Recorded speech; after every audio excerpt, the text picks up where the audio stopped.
introduce you the distinguished panel. On my left is Pak Wismana Suryabrata. He is the Deputy Minister for Infrastructure from Bappenas.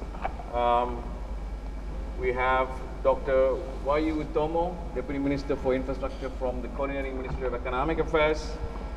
We have Nick Pryor, who is the Global Partner for Infrastructure and Capital Projects from Deloitte in London.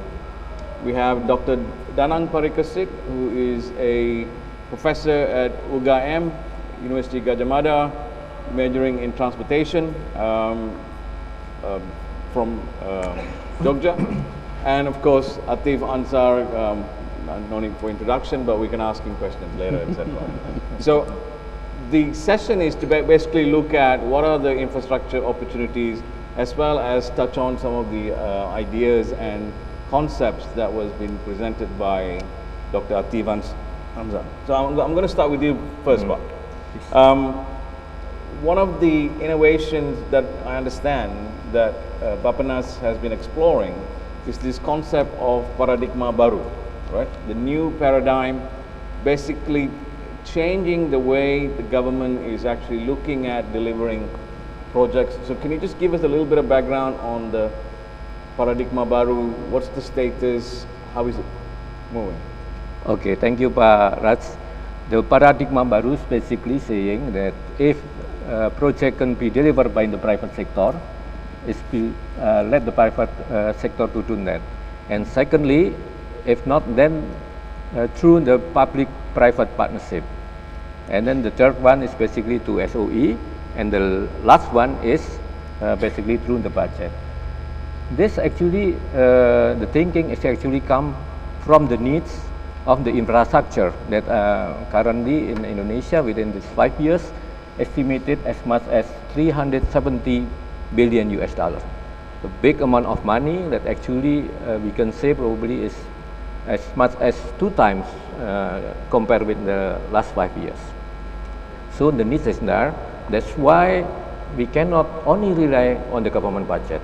Although I have to mention that basically government itself is already put aside some money for the infrastructure by actually cutting the oil subsidy. As you know, in 2015 we did that and managed to get say around the increase in infrastructure is around, I think, 50% by then. Then what kind of innovative approach that we try to employ? Actually, this is something that is already long overdue. First of all, is implementing the PPP, because this is the one that is already on the table. Basically, if you see, there are 3 schemes of PPP that actually already can be delivered. One is actually with the Central Java Power Plant. You know that that is based on successive mechanism on the preparation, as well as then the government guarantee being there. And secondly, the introduction of ability payment, basically, that we have done also a project over there in this year actually with basically palaparing fiber optic. And the third one is related to the use of viability gap fund. This is with the water, what should I say, safe water project unggulan in Jawa Timur. And then in addition of that, the government thinking loudly how to include the private sector, particularly through the debt and equity.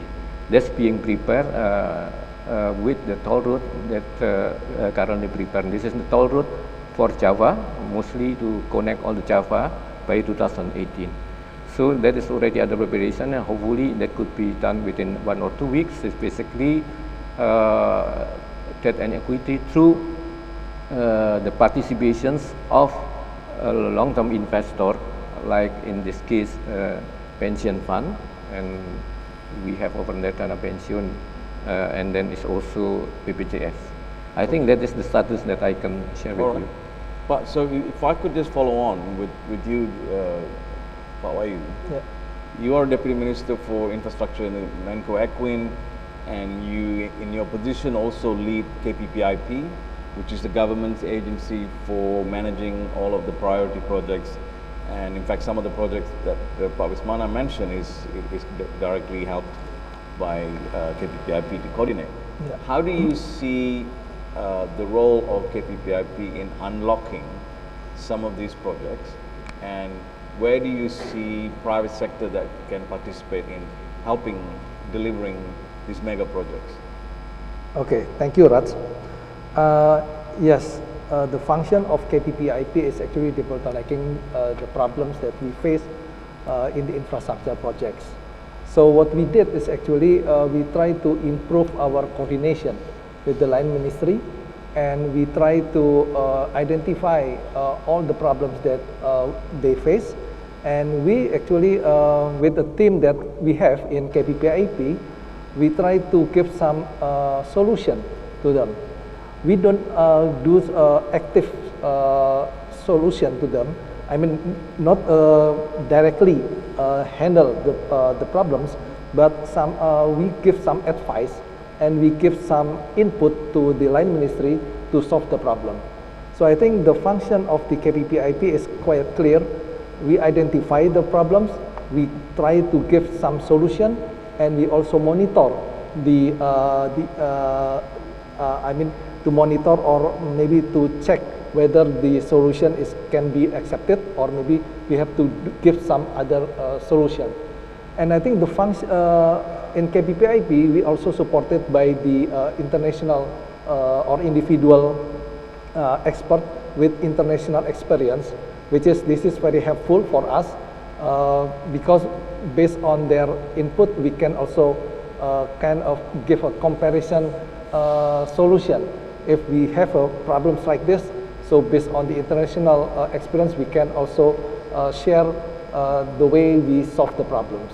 So this is, I think, the role of KPPIP with supporting by the international consultant or international advisor is also, it's quite effective. In a way, one of the innovations that the market sees in KPPIP, unlike the notion of having consultants flying in, flying out, your model, you have consultants working together with your public servants on a seamless basis. Yeah. Do you find that model has been more successful in delivering traction? Yes, I think so, Raj, because as you know, most of the civil servant is bureaucrats. Yeah, we have a strength in bureaucracy, how to coordinate, how to involve with other ministries. That's our strength. But the substance, I think we have to enrich by the private or maybe private individual expertise, yeah, to enrich our team. So I think the collaboration between the civil servant and also the advisor, international advisor, local or international, is very important in this case. Excellent. Nick, if I may, your firm advises on the Crossrail project that Atif talked about, which is almost $15 billion project that is on time, on budget, that is perhaps seen as one of the benchmark, if you like, of properly managed mega projects. I understand you're involved in the program management office of that project. What are your learnings from there, and what are your views, if you like, for Indonesia as a takeaway from those projects? Yeah, we, as you said, worked in the delivery of across a $50 billion transport project in London, the biggest infrastructure project in the whole of Europe even at this point. I would probably categorize it into sort of three areas. First, upfront diligence. And a lot of it was about what was talked about in the previous presentation, and that's about doing a lot of preparation before you start. You work out what the risks are, what the controls are that need to be put in place, and how you're going to manage it, and have a real understanding as to what the cost and the time of delivering the project is going to be. So there's the diligence side, then there's the capability. And capability is a whole bunch of stuff, but in particular, it's the organizational control, it's the governance, it's the process, it's the use of technology, which, given what this conference is about in many respects, is a subject in its own right, about how the infrastructure industry adopts modern technology, which can and will make a huge impact. And then data, use of data, similar point. So getting the capability right is absolutely huge. And then, as I said, that the use of technology, which was something that took delivery of infrastructure, we think, to the next level, and certainly the government in UK and the representatives from many other countries now look at it as a benchmark, is that we used a lot of digital technology to manage and understand the costs that were being incurred. So one of the challenges that Crossrail had up front was that from the moment that incremental cost beyond that planned for was being incurred, it was taking something like 2 months before management was being made aware of it. And when you're spending over, I think at peak points in time, over $2 million a day on the project because of the nature and the size of it, if it's taking you over 2 months to find out that overspends are being incurred, the amount of time then before you're actually putting in place a mitigation to enable you to manage that, you just think of the amount of money being spent. So what digital technology can do is, one, assist you if you record it. You have to capture the data, obviously, first up, but there's experience how you do that. Just capture the data, sort the data, create that into meaningful management information at the earliest opportunity. And we were able to bring that whole management information forward by, I think we were over 2 months into 16 days was what we were able to bring it forward to. And the amount of money therefore being spent, being saved as a result of bringing that time frame forward was just huge in capturing the right data. So there's a lot of use of digital technology. And if we were doing it again, it'll open next year, so it started construction back in 2012. We all know, as we've heard today, the changes in technology over the past 4 or 5 years. We would do a lot differently even today compared to what we did before in terms of getting further efficiency out of it through use of modern technology. Excellent. Dr. Dana, if I may, you run a foundation called Nusa Patris, and you use that foundation to engage with the younger people in the country, to engage with the youth for infrastructure purposes, which is very interesting. So can you just give us a little bit of background on Nusa Patris as well as your recent findings on your survey that you've done? Thanks, Raj. From the gentleman from my left and my right, I hear so many times people are talking about capabilities and building the domestic capabilities of delivering infrastructure. And I think for the, let's say, last 10, 15 years, I realized that this is something that Indonesia did actually need.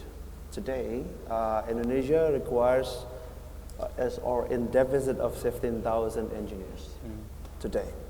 So with the massive infrastructure investments needed, I think where are these 17,000 engineers are coming from? So this is a big issue for us. And I think as I'm also an educator like yourself, I think this is where I think we can make a change most, as by engaging as many young engineers as possible to get engaged, to have a conversation about infrastructures, and get them interested in infrastructure developments. So for example, last week during the Indonesia Infrastructure Week, we gather more or less 1,000 engineering students from all over Indonesia to come together and talk about that one. And I was very surprised that they are less exposed with the new areas of infrastructure developments, like in infrastructure finance, for example. Almost nobody hear about availability payments that Dr. Wismono is talking about. No one is really aware what is the PPP. So what I understand is that in this country, only a certain privileged view universities are aware of the new paradigm that we are talking about. So I think the majority of universities in Indonesia, not only engineering, is not aware of what is actually going on. So I think this is the impetus of the movement that we are trying to do. We call our movement "It's Time to Be Heard," saatnya didengar. It tries to engage as many young generation as possible to get into infrastructure conversations. Look what we have today. Around the table is only old people. So I think infrastructures for most people is as a sector for the old generations. So I think it's time now for us to engage more and more people. And when the whole day we are talking about innovation is mostly coming from the younger generation. That's what we're trying to do.